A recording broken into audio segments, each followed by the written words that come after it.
In war or peace, few Australian facilities have been as clouded in mystery as our refugee centre on Manus Island.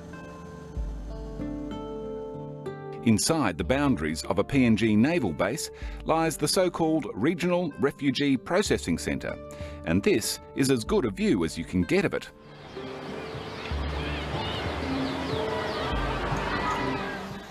I've come to PNG after a perplexing exchange with the Immigration Ministry in Australia. Like dozens of other journalists, I'd approached the office of the Minister, Brendan O'Connor, seeking access to the Manus Centre. His spokesperson claimed that the Ministry didn't have any problem with media going there. The bloc is Papua New Guinea. They're the ones that grant or deny access. They're a sovereign nation, you know. Fair enough. So PNG seems like the best place to start on a quest to get into Manus. Prime Minister Peter O'Neill has been a champion for the processing centre. He's been attacked by the PNG opposition for supporting it, but has stuck by his commitment to Australia. What were the benefits to PNG? We did not necessarily look at it from a benefits point of view. We looked at it from a view about honouring our commitment that we made to the Australian government. He's a supporter of the centre, but it doesn't take long to realise that he has his own reservations about what he's hearing about it. But we are concerned, and we have expressed our concern to the Australian officials, particularly in terms of the children. As I said, we have to do it in a humanely possible manner. We have to do it in a timely manner, and that if these people are not genuine immigrants, then they must be repatriated to their country of origin.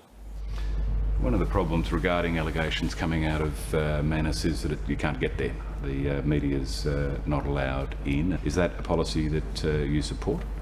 We have allowed every visitor in our country to go to any part of the country if they so desire, so there's no restrictions on our part.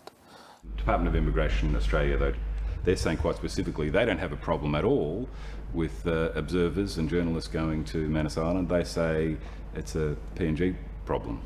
Let me put it this way. Has anyone told you in our immigration department, by our immigration, that you cannot go to Manus? No, the Australians have. Well, I mean, they can. I can only defend what my own officials speak, and I can assure you that you are free to go to Manus anytime you want to. I might take you up on that. In fact, I will take you up on that.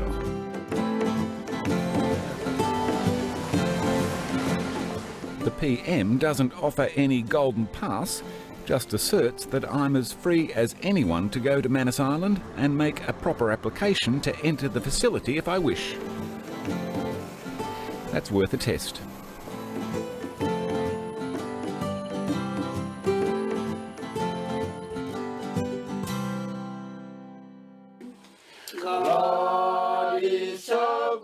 It's Mother's Day on the island. The head of the Women's Association, Hannah Oggy, was hoping to spend it with the women and children inside the detention centre. I mean, even I'm from this place, I haven't gone to see them. I haven't been around to see them because they said, no, you can't go. Ordinary people can't go.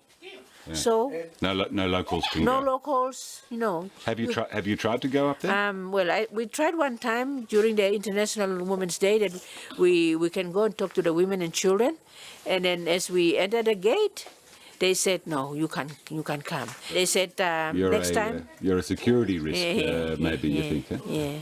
It's such a secret place. Many rumours come out of this one. What do you hear about how they're being treated? Do you think they're being treated okay? There's some kind of, good treatment going on. But personally, I have to see it myself so that I can say whether it's true or not. You and me the same. Yeah, me too. Yeah, I want. Yeah.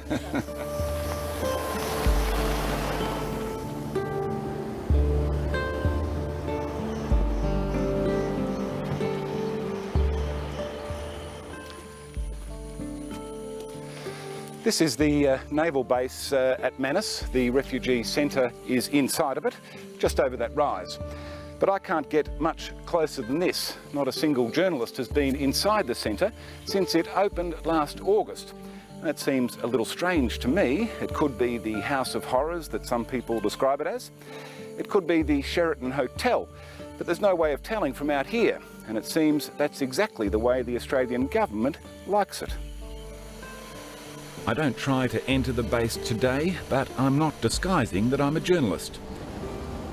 There's no hidden cameras. I'm knocking on all the front doors, including that of the island police chief, who many assure me is bound to try and throw me off the island.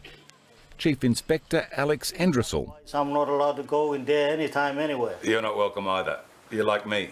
I'm not also welcome, but I will be invited should anything happens in there. And I have no idea the reasons why. It's very secret. Is there a process to get in, or is it just not possible to get in? Where there is a process or no process, I have no idea. But like I said, the right person to talk to is the immigration officer for PNG in Australia. The Chief Inspector assures me it's no offence to report from the island and talk to whoever I like. The Naval Commander is equally obliging, granting permission to film inside the base on the very edge of the refugee centre. I make a formal application to enter the centre and await the reply. And I take on board a warning not to film even the front gate of the centre, which lies just behind this building, with a PNG police unit between me and it. Will your officers stop me if I try and go up to the gate and try and film the outside of that? My officers won't stop you because it is not our duty and responsibility. Around the centre lies a string of traditional Manus villages, like this one at Papatali. A new house is being finished today, and the village gathers to help and to celebrate. There's a sense of community here that extends, remarkably to me, to their refugee neighbours around the corner. They should have freedom. You can be allowed to go anywhere, you know. This world, we should be allowed to be free to go anywhere, to do anything we like. Throughout the island, I hear similar comments. There's a sense of disquiet that the refugees are suffering total imprisonment. No one thought it would turn out like this. Do Manus people think it's too tough? It is. It is too tough, and the poor people are locked up in there, especially women and children. It's not bad, you know. It's not good, not good at all. Officially, it may be known as the Regional Refugee Processing Centre, but the locals know it as the Calaboose, the prison. It's not a prison, it should be a processing centre. Should not be a prison, should be a processing centre. Yep. Like what? Yeah? Definitely. Should be a processing center. Why? Like, why? Well, we are dealing with human beings, and I feel sorry for them. Yeah. So I want to care for them and look after them. They are free, Make sure that they can get them out, they can help us, we can help them, free people, like and then me. we process them, and then they can go back. You see? Whether the Australian government has considered letting refugees out to swan around with the islanders is not clear. But while I was on Manus Island, Prime Minister Gillard arrived for talks in Port Moresby. This 2013 declaration points the way to a new level of cooperation based on mutual trust, respect and common values. But it would seem that Australian and Melanesian values about how refugees should be treated, particularly on PNG soil, aren't as common as we've been led to believe.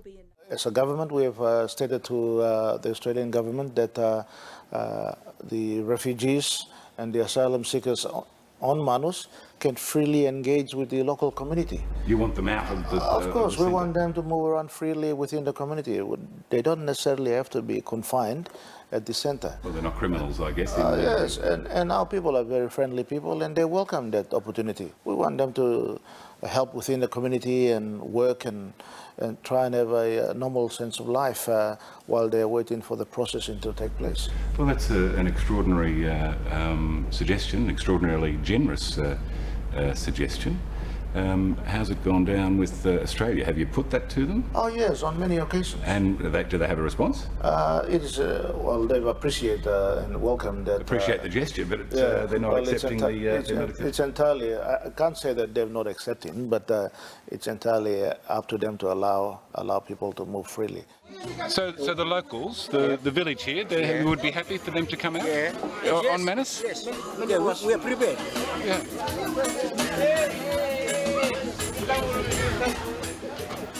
Just days before Prime Minister Gillard's arrival in Port Moresby, the Australian High Commissioner, Deborah Stokes, made a flying visit to the refugee centre. Not expecting to be bugged, it would seem, by the presence of any journalists on the island. It's Mark Davis from SBS TV. Can I ask how your trip was to the facility? It was a very straightforward trip to the facility.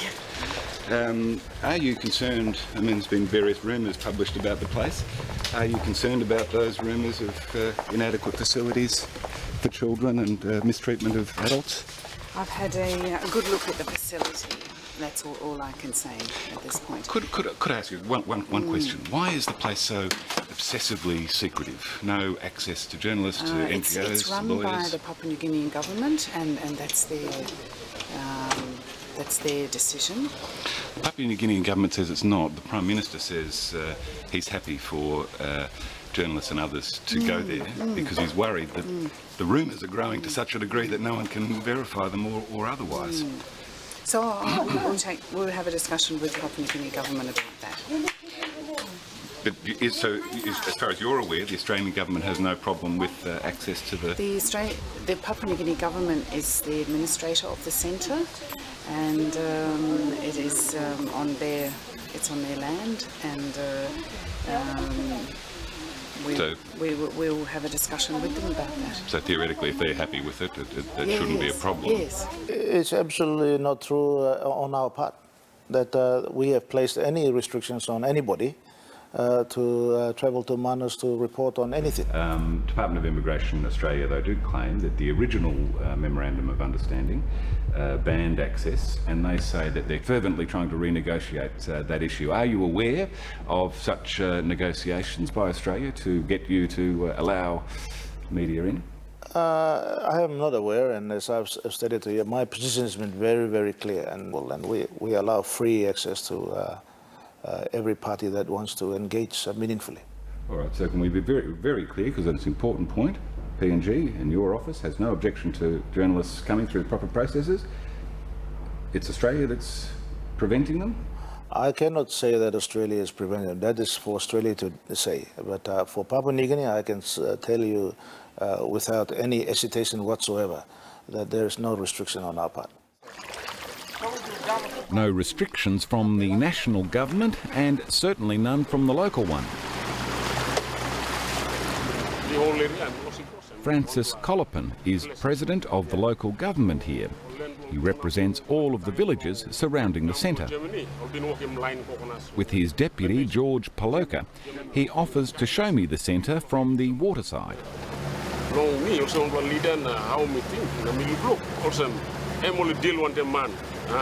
Human beings na, you must cut journalists na when them go inside long talk him you me when them no good inside. Come media and explain. So the way it is. Long me as a leader, me looking more some only will hide him something inside. Could be anything, you don't know. It could be good, it could be good, it could be bad. As we approach the beach, both refugees and guards see us coming. That's the headquarters of the army. We can't reveal the images I filmed, but within minutes of arriving off the beach, the shouts from the guards became increasingly threatening, and soon the chase was on. The president of the government that the centre resides in hides in the mangroves with his deputy. They know what will happen next. They've seen it before, while we make a dash for our car.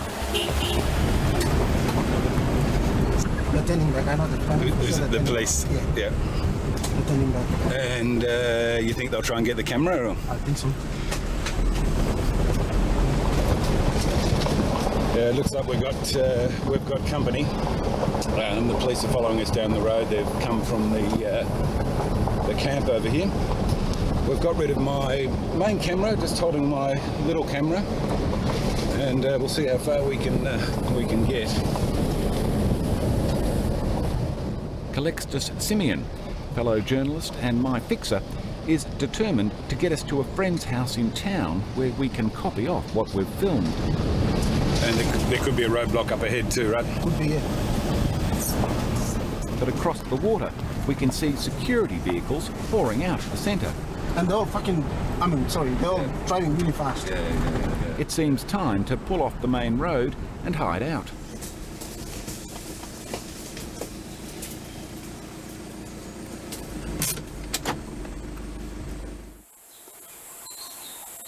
Didn't realize it's going to be like this.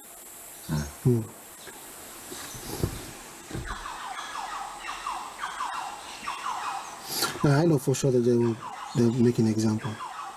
Or maybe on me. Maybe not much on me. I will be expecting them. What, they'll rough you up? Yeah, roughly with me. But just make sure the camera's well, you know. I'll make sure they'll rough me up, you know. I'll make sure that I'll make sure that we have some good footage. But I'm going to rub it in more. You know? Yeah, you'll do the stunt falls and stuff. Yeah. But I'll try my best not to overact, you see. Yeah. I'm not that fit anymore, you see. Well, hopefully that doesn't happen, Calixtus. We'll see, but I think they'll be after the camera.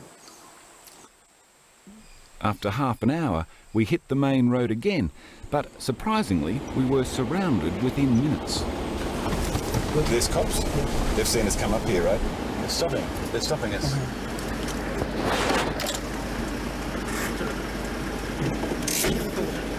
You can go aside. They've got us. We're captured by PNG police, not from the island, but the unit attached directly to the detention centre. I mean, a big black camera. Small camera. Yeah. No, you should a big one. Were you with them at the dinghy? You should have the dinghy. You were in the same clothes. I was in the dinghy. Yeah, okay. Where are the rest of your friends? Okay. Where are they? Where are they now? Cameras, whatever. Where are your friends now? Where did you leave them? Everything down. What have we done wrong? You are not allowed to go and take photos there. I've asked for permission to get in, and I'm waiting for that permission, but we just got to... No. They said no. You're so smart to get in there. No, we were outside, sir. I don't care. You're passing the most. Where are your friends? You are one traitor now. You are so smart. You know, help him contribute. We were taken, unusually I thought, not to a PNG police station, but through the naval base and into the detention centre itself. Ironically, I became the first journalist to get inside since it's reopened, and was handed over to mostly Australian guards working for the British security company G4S. Somehow they knew the village I'd been in, where I'd hidden the camera. To protect the people there that had helped me, I agreed to return to retrieve it, an event captured on a friend's phone. So this is well before the detention centre? With an Australian guard by my side and a threat of having all of my cameras and footage seized, I deleted the footage I'd taken of the centre. Calixtus emerged unscathed and spent the next day working his contacts inside the centre and the police. Met with some people I know that work inside, and they overheard the boss of the G4S. Yeah, the security? Yeah, the security. Australian or PNG? Australian. So Australian, he was speaking to the Papua New Guinea police? Yes. And what was he asking? Basically asking the police to get rid of us. They want all the cameras confiscated, and then all the footage deleted. Basically... Everything we've shot? Everything we've shot. Okay. Huh. Well, it hasn't happened. No, we're still here. Maybe the PNG police don't want to do it. Yeah. Even more disturbingly, Calixtus had information about how the police working for the centre had been following us so easily. The police actually called the hire car people that we had the vehicles from and asked if they can start tracking the vehicle. The hire car people said, no, we can't do it because they are clients. And the cop said, well, if you can't do it, then you are... So they were tracking the car when we were off in the bush? Yeah. So they knew. So they knew roughly where we were. That's how they got us. That's how they got quick us. when we came out. Yeah. So. So the car's bugged. The car's bugged. The car is bugged. But for security reasons. No. But the police are now. But now the cops are using it to track us down. So it's. What to do? Okay.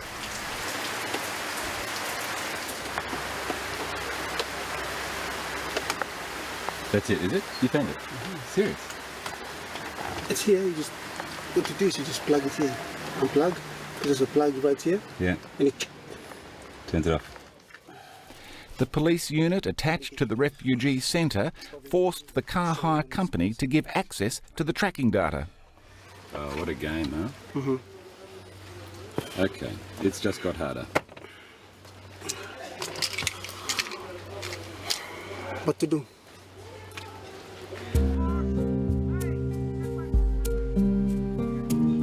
When news spread that our footage had been destroyed, locals came out of the woodwork with offers to help, including some hair-raising schemes to get us into the camp. And one fisherman proved remarkably adept as a cameraman. These are the images that seem to send the camp guardians into a frenzy. Some wire fencing and a bunch of soggy tents. But finally, some good news came. My application to enter the camp had been approved by the head of the centre. The centre administrator has allowed for you to come in and have interviews with them. But by that afternoon, there was a problem. By Australian DIAC, you're saying? Department of Immigration. By Australian Department of Immigration. So the Australians are saying they don't want it to happen. Yes, that's correct. The administrator's second in command passes on some astounding news. They are not to engage with any media, and if they do, they will lose their contract. The Australians in the centre were refusing to follow a directive of the centre's administrator, a PNG national. So the centre administrator has agreed? You have the centre. That's correct. Yes. In essence, the security guards were refusing to let me in, citing their contracts with the Australian Department of Immigration, who have an official permanently based in the centre. Have you spoken to her since, like this afternoon? Yes, he's aware. Okay. He's aware that centre administrators, even if they're okay, I cannot have any control over, so you speak with her. The situation is this. Australia tells the public that PNG doesn't want media. But I don't know that that's the truth now. That's correct. Still thinking there might be some mistake, I contact the Department of Immigration in Canberra. So I don't mind any reasonable conditions. You know, all the ducks are lining up here and there's no local problem with it. So, you know, I can just see it as an Australian problem and I hope there can be an Australian solution. So I'll hear from you. Thanks. See ya. The clock started ticking on that callback. 4 more days on Manus, a week in PNG, and not a single reply came. Hi, it's Mark Davis from SBS TV. Have you got another number? Vicky, it's Mark Davis, SBS TV here. Your call will be charged after the tone. Could you give me a call? I need to get onto you pretty urgently today. No, from SBS TV. Just a quick one, this shouldn't it? They're saying the problem's with DIAC. But I'm on Manus Island, I'm needing to speak to her. From a department that reportedly has 41 media communication staff and has boasted in the past of being a 24/7 operation. He's hanging up on me.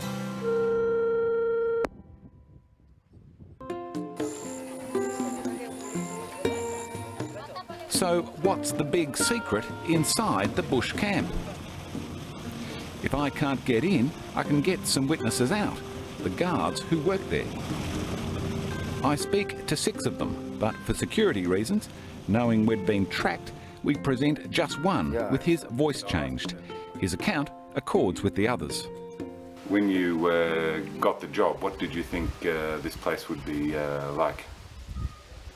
To me, I didn't think it would be like this. From my angle, I think they're not prisoners. They're not prisoners. For you, they're not? Yeah, they're not prisoners, but their treatment sometimes with the Australian guards, who treat the clients inside not like humans. Not human? Yeah. In what way? The mistreatment he alleges is not physical, but psychological torment. They're always begging for the same thing. When will they be processed? Prison-style rigour and no hope of ever having their asylum cases heard. They think they're there forever, maybe? Yeah, definitely. They go crazy, cutting themselves up, trying to hang themselves up. People are trying to kill themselves in? Yeah, of course. So far, we've seen 2 hanging up. Recently? Yeah. What, you have to cut the... Cut the rope and save them. Yeah?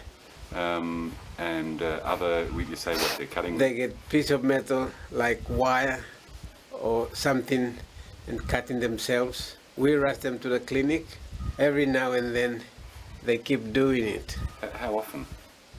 Oh, once a week, twice a week. I managed to get a phone call inside the refugee centre to one of the detainees. I've spoken to some of guards in there, and they're saying there are people who are self-harming, they're cutting themselves up. Is this happening or not happening? It happens a lot here, actually. Around 8 single males hang up themselves. Some of them just harm themselves with razor blades. They cut their hands. I mean, it's very extreme to kill yourself or cut yourself. Why is it happening now? Is it because actually they couldn't? Yeah, exactly. They say we can't tolerate this place. This place is such a hell, and we're gonna stay here for a long time. It's better we die here, and Australian guys torturing us.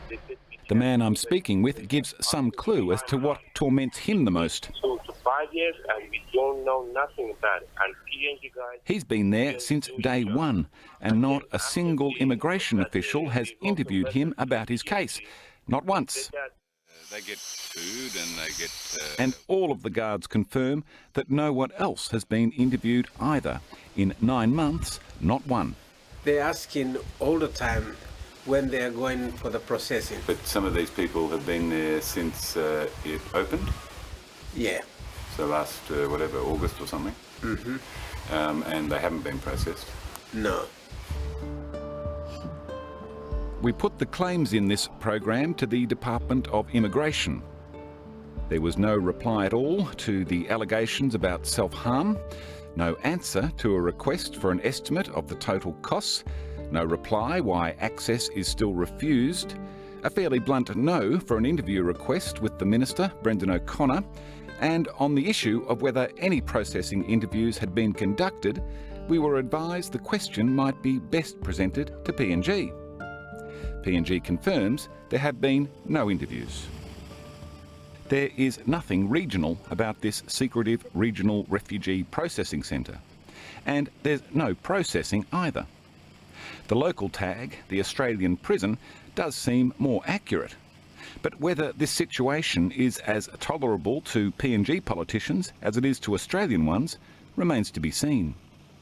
I will assure the public and anyone who's interested in these matters is that we will not allow these issues to just drag on forever. There must be some conclusion to it, and some decency is given to all the people in the process. Well, in your view, it may be a personal view, but what's a decent amount of time for someone to be processed before it's regarded as imprisonment?